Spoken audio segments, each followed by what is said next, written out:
Pemirsa, peluang timnas Indonesia untuk lolos langsung ke Piala Dunia 2026 terbuka lebar setelah Marcelino dan kawan-kawan tentunya menekuk Arab Saudi dengan skor 2-0. Berkat kemenangan itu, peringkat timnas Indonesia langsung lompat ke posisi ketiga, 1 poin di bawah Australia yang ditahan imbang Bahrain dengan skor 2-2. Untuk memperkuat lini serang, Indonesia segera mendatangkan penyerang handal. Salah satunya adalah Ole Robedi yang sedang diincar saat ini. Akankah kemudian dengan adanya pemain tambahan seperti Kevin Dix, Max Hilgers dan juga Ole Robedi, timnas Indonesia bisa lolos langsung ke Piala Dunia?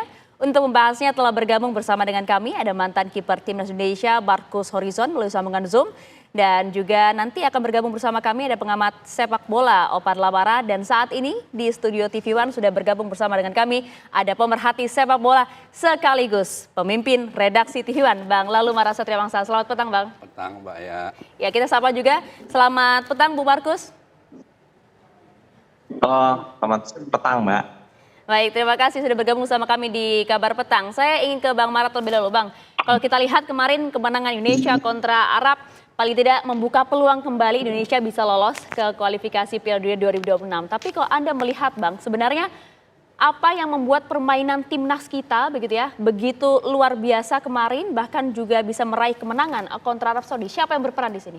Ya, semuanya berperan. Yang pasti ada juga faktor yang dilupakan adalah satu faktor kritik. Kritik publik yang demikian keras kepada STY terkait soal pola main.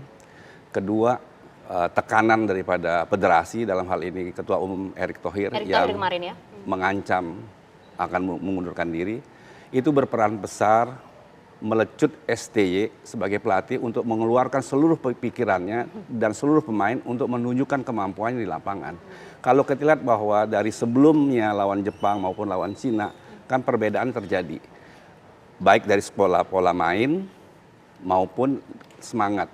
Kemarin kalau kita lihat seluruh pemain timnas itu mengejar bola, tidak menunggu. Meskipun polanya sedikit bertahan, tapi semua pemain timnas itu mengejar pemain-pemain Arab Saudi. Benar bahwa secara ball position kita kalah jauh. Arab Saudi itu 73%, kita 27%. Tapi kan hasilnya beda. Kita bisa memanfaatkan peluang sekarang yang ada jadi gol. Meskipun pada awal-awalnya ada suatu peluang emas tapi terlewat gitu. Tapi kita syukuri apa yang sudah dicapai oleh timnas. Ya, ternyata kritik itu bisa boleh dimanfaatkan dengan lebih positif dan juga produktif dalam laga kemarin ya, lawan kritik Arab dan Saudi. tekanan kepada STY dan timnas itu dilihat sebagai vitamin, bukan sebagai musuh. Gitu. Itu yang udah membuat kemenangan kita dan juga semangat dunia sepak bola kembali membara untuk kemudian menatap kualifikasi Piala Dunia 2026. Saya ingin ke Bang Markus. Bang, kalau Anda melihat ya dari permainan kontra Arab Saudi kemarin dan juga beberapa game sebelumnya, tentu kita melihat ada perbedaan yang begitu cukup erat lah kalau kita lihat ya, tapi mencolok juga. Tapi kalau misalnya kita lihat, Bang, apa yang menurut Anda menjadi pembeda dalam pertandingan lawan Arab Saudi kemarin? Ya, yang pertama saya ucapkan dulu ya selamat buat tim nasional yang meraih kemenangan pertama lawan Arab Saudi di GBK. Saya melihat anak-anak pemain tim nasional sudah berjuang sampai 99 menit. Ya, ini yang kita harapkan ya. Pada pertandingan Arab ini sangat berbeda ya. STY mempunyai strategi, dia memainkan ya kurang lebih 3-5-2 sepertinya, terus striker dan satu Marcelino Ferdinand dimasukin di menit-menit awal. Biasanya kita ketahui Marcelino ini kadang-kadang dimainkan di babak kedua atau sebagai pengganti. Nah, dengan kehadirannya Marcelino di lini tengah, Marcelino dapat merubah keadaan. Dia bisa mengacak-acak lini pertahanan lawan Arab Saudi, sehingga Arab Saudi tidak mengetahui ini ada Marcelino, seorang Marcelino yang emang jarang dimainkan. Ternyata kemarin dimainkan. Akhirnya ya Arab Saudi tempat kebingungan nih di lini tengah. Kita ketahui emang Arab Saudi di lini tengah kalah sama pemain-pemain kita ya. Mereka selalu menyerang lewat flank sayap dari sisi kanan kiri di para pemain tim nasional. Makanya di sini letak keunggulan kita. bagaimana peran para gelandang-gelandang kita berperan sangat bagus sekali dan itu yang menyulitkan buat Arab Saudi. Iya, kalau kita lihat kan memang permainan Marcelino begitu luar biasa, dia menjadi man of the match pada laga lawan Arab Saudi kemarin. Apa yang bisa Anda lihat dari pemain satu ini, Bang? Ya, saya sama Marcelino di Timnas U16 saya mulai 2018 ya. Kita emang sudah mengetahui Marcelino ini mempunyai bakat yang sangat-sangat bagus sekali. Dia mempunyai skill individu yang berbeda, walaupun agak egois, yaitu wajar karena dia tipe-tipe pemain penyerang ya, bukan pemain bertahan. Jadi di kotak penalti kadang-kadang dia egonya keluar, kadang-kadang dia juga bisa langsung menempatkan posisinya bola itu mau kemana, apakah mau di placing, apakah di shooting, atau dikasih ke temannya. Itu makanya dari 2018 kita menemukan Marcelino di Timnas 16, ini kita ketahui Marcelino memang mempunyai bakat yang sangat luar biasa. Ya, salah satu bakat yang luar biasa yang ditampilkan kita melihat bersama tadi malam ya. Dengan kemenangan ini, Bang Mara, kalau Anda melihat bagaimana kemudian peluang timnas kita dalam pertandingan ke depan di grup C ini, apakah kemudian ada peluang untuk lolos langsung ke Piala Dunia? Peluang terbuka. Kalau lolos langsung, artinya kita harus memenangkan seluruh sisa pertandingan. 4 game ke depan. 4 game ke depan lawan Australia, lawan Cina, Bahrain, dan Jepang. Tapi kalau kita mengambil 7 poin saja, peringkat 3 kita dapat. Tapi kalau kita lihat paling tidak, apakah kemudian dengan Australia, kemudian Bahrain dan juga Cina, kalau kemudian kita bisa mendapatkan poin penuh, apakah sudah cukup itu, Bang? Tambah 3 game, 15 poin cukup. Kita bisa menang dengan Australia, Cina, dan Bahrain, itu lebih dari cukup. Lebih dari cukup? Lebih dari cukup. Kemungkinan ke sana ada tidak? Peluang itu ada besar kalau kita lihat bahwa di sepak bola itu apapun bisa terjadi.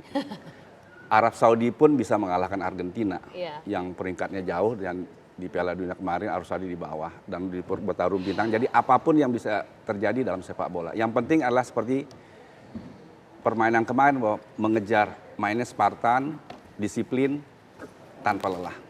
Tanpa lelah, baik. Sudah bergabung juga pemirsa bersama kami di studio TV One. Sudah ada Bang Opan Labara, pengamat sepak bola. Selamat petang, Bang. Salam sehat. Assalamualaikum. Selamat beragatu. Langsung datang kami. Terima kasih sudah berkenan hadir di studio kami, Bang. Kita ingin dengar, Bang. Langsung boleh ya. Kita berikan nafas sedikit lah ini ya. Bagaimana kemudian Anda melihat permainan timnas kita yang luar biasa, walaupun kalau kita bilang sebenarnya kita tidak punya ya yang namanya striker sejati, tapi kemudian Marcelino main dengan luar biasa malam hari tadi. Iya, jujur sebelum laga tadi malam saya termasuk agak mulai apatis dengan penampilan tim kita dari waktu ke waktu, termasuk kepemimpinan dari Sinteyong sebelum laga tadi malam.